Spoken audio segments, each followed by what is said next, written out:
வணக்கம் subscribers and viewers. Very sorry, ஒரு மாதமாக வீடியோ போடலை. சில தனிப்பட்ட காரணங்களால் என்னால் வீடியோ மேக் பண்ண முடியல. ஓகே, இன்றைக்கி நம்ம பார்க்கக்கூடிய முக்கியமான ஒரு ஐட்டம், அது இந்த டைமில் நம்ம தெரிஞ்சிக்க வேண்டிய முக்கியமான விஷயம். இன்கம் டேக்ஸில் எஸ்எஃப்டி அப்படின்னு சொல்லி ஒரு விஷயம் இருக்குது. எஸ்எஃப்டினா என்ன? Statement of financial transactions.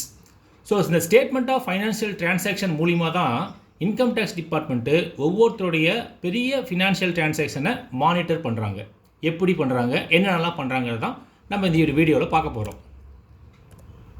Sft ரிப்போர்ட்டிங்கில் என்னென்ன விஷயங்கள் இன்கம் டேக்ஸ் டிபார்ட்மெண்ட்டு நம்ம கிட்ட இருந்து மானிட்டர் பண்ணுறது அப்படின்னு பார்த்தீங்கன்னா, first cash deposits in savings and current account.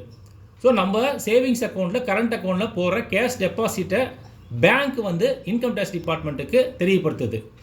அதே மாதிரி பேங்க்லேயோ அல்லது ஒரு போஸ்ட் ஆஃபீஸ்லேயோ அல்லது நான் பேங்கிங் ஃபைனான்ஷியல் கம்பெனிஸ்லேயோ நம்ம ஏதாவது டெபாசிட் வச்சுருந்தோம்னா, டெபாசிட் அப்படின்னா ஃபிக்ஸட் டெபாசிட்டாக இருக்கலாம், ரெக்கரிங் டெபாசிட்டாக இருக்கலாம், இல்லை வேறு ஏதாவது டைம் டெபாசிட் சொல்லியிருக்கலாம். ஸோ எந்த விதமான டெபாசிட்டாக இருந்தாலுமே அவங்க ரிப்போர்ட் பண்ணிடுவாங்க. ஸோ எவ்வளோ அமௌண்ட்டு நம்ம டெபாசிட் பண்ணியிருக்கோமோ ரிப்போர்ட் பண்ணுவாங்க, அதில் என்ன இன்ட்ரெஸ்ட் வந்துருக்குது அப்படிங்கிறதையும் ரிப்போர்ட் பண்ணிடுவாங்க. ஸோ அடுத்தது தேர்டு, கிரெடிட் கார்டு டிரான்சாக்ஷன்ஸ்.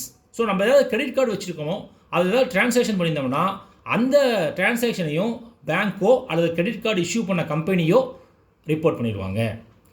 அடுத்தது நாலாவது, ரொம்ப முக்கியம். இப்போ நவடேஸ் நிறைய பேர் இதில் நம்ம ஆப்ஸ் மூலிமா பண்ணிகிட்டு இருக்கோம். Shares, bonds, debentures, mutual funds. So இதில் எதை நம்ம பர்ச்சேஸ் பண்ணியிருந்தாலும் ரிப்போர்ட்டிங் ஆகும், சேல் பண்ணியிருந்தாலும் ரிப்போர்ட்டிங் ஆகும். அந்த சேலில் நமக்கு என்ன கெயின், கேபிட்டல் கெயின் கிடச்சிருக்குங்கிறதும் ரிப்போர்ட் ஆகும். அடுத்தது ஐந்தாவது பார்த்தீங்கன்னா, immovable property like land or ஒரு பில்டிங், ஒரு வீடு ஏதாவது வாங்கியிருந்தாலோ விற்றிருந்தாலோ அது சப் ரிஜிஸ்டர் ஃபைல் பண்ணுறப்ப இந்த இன்ஃபர்மேஷனும் இன்கம் டேக்ஸ் டிபார்ட்மெண்ட்டுக்கு தெரிய வந்துடும். ஸோ அடுத்தது டிவிடெண்ட் ரிசீவ்டு, ஏதாவது கம்பெனி ஷேர்ஸ்லேயோ மியூச்சுவல் ஃபண்ட்ஸ்லேயோ நீங்கள் டிவிடெண்ட் வாங்கியிருந்தீங்கன்னா அந்த இன்ஃபர்மேஷனும் இன்கம் டேக்ஸ் டிபார்ட்மெண்ட்டுக்கு தெரியும். அதே மாதிரி ஃபாரெக்ஸ் டிரான்சாக்ஷன், ஃபாரின் எக்ஸ்சேஞ்சு மூலிமா ஏதாவது நீங்கள் எக்ஸ்சேஞ்ச் பண்ணியிருக்கீங்க அல்லது ஒரு ஃபாரினில் நீங்கள் ஏதாவது ரெமிட்டன்ஸ் பண்ணியிருக்கீங்க அப்படின்னாலும் அதுவும் இன்கம் டேக்ஸ் டிபார்ட்மெண்ட்டுக்கு தெரிய வரும். அடுத்தது finally cash purchase of goods, ஏதாவது பொருளை கேஷ் மூலிமா பர்ச்சேஸ் பண்ணியிருந்தீங்க அப்படின்னா அந்த விஷயமும் இன்கம் டேக்ஸ் டிபார்ட்மெண்ட்டுக்கு தெரியும். ஸோ இது எல்லாத்துக்குமே ஒரு லிமிட் இருக்குது. ஒவ்வொரு டிரான்சாக்ஷனுக்கும் ஒரு லிமிட் இருக்குது. சின்ன மைனர் டிரான்சாக்ஷனெல்லாம் அவங்க ரிப்போர்ட் பண்ண மாட்டாங்க. எல்லா டிரான்சாக்ஷனுக்கும் அந்த லிமிட்டுக்கு மேலே போனால் மட்டும்தான் அதை ரிப்போர்ட் பண்ணுவாங்க. ஸோ லிமிட்டை பற்றி நம்ம நெக்ஸ்ட் வீடியோவில் பார்ப்போம். இதை எப்படி நம்ம தெரிஞ்சுக்கிறது இந்த டிரான்சாக்ஷன் எல்லாத்தையும் அப்படின்னு பார்த்தீங்கன்னா, ஹவு டு செக் எஸ்எஃப்டி.